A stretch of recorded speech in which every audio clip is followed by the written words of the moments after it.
kasarian ang hinusgahan nila, pero di nila makita dumi sa kanilang mata. Mas inuna pang suriin ang problema ng iba kaysa solusyonan mga problema na dala nila. Ganun naman talaga tayo, mahilig lang mamuna, pero sana patas ka sa kasarian ng iba. Huwag yung puna ka ng puna at irespeto mo sila, sapagkat tao lang sila at yun lang ang gusto nila. Sana wag mo naman masamain kasarian ng iba, sapagkat di rin naman sila sa atin ay naiiba. Itrato mo sila ng tama, di yung nakabase ka sa kasarian ng iba at nagpapakabayas ka. Gamitin nyo ng tama yung inyong mga mata. Kapwa Pilipino nyo ay ibinababa nyo pa. Itrato nyo sila ng tama, di yung nakabase ka sa kasarian ng iba at nagpapakabayas ka. Siguro nga nararapat lang na dapat pantay-pantay ang trato natin, kahit ano pa ang kasarian nito o kahit magkano pa ninadala nito. Kaya natin to, kasarian mo, iwag-iway mo. Kaya natin to, kasarian mo, iwag-iway mo. Kaya natin to, kasarian mo, iwag-iway mo. Kaya natin to, kasarian mo, iwag-iway mo.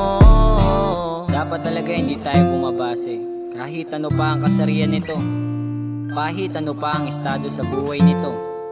Dapat pantay-pantay tayo. Mahirap o mayaman, babae o lalaki, lahat pantay-pantay kahit may pusong pambabae.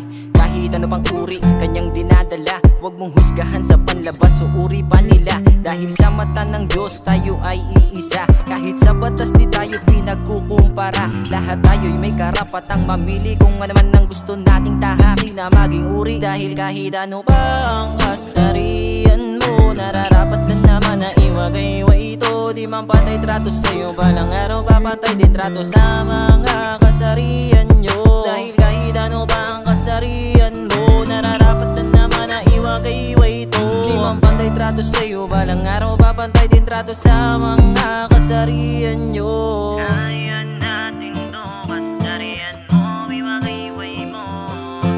Kaya natin to, kasarian mo, iwag-iway mo. Kaya natin to, kasarian mo, iwag-iway mo. Kaya natin to, kasarian mo, iwag-iway mo. Kaya natin to, kasarian mo, iwag-iway mo. Kaya natin to, kasarian mo, iwag-iway mo. Sa ating mundo ay may iba't ibang uri ng pagkatao. Lahat ng tao ay may kanya-kanyang bitbit na sariling kwento. Madalas kinabibilangan ng dalaga at binatilyo. Di rin pahuhuli ang mga lalambot-lambot at titibo-tibo. Pahabol pa ito isang kasariang nakakalito. Karahasan sa kasarian dito, karahasan doon. Walang katapusang kaharasan at diskriminasyon. Wala na ba itong solusyon?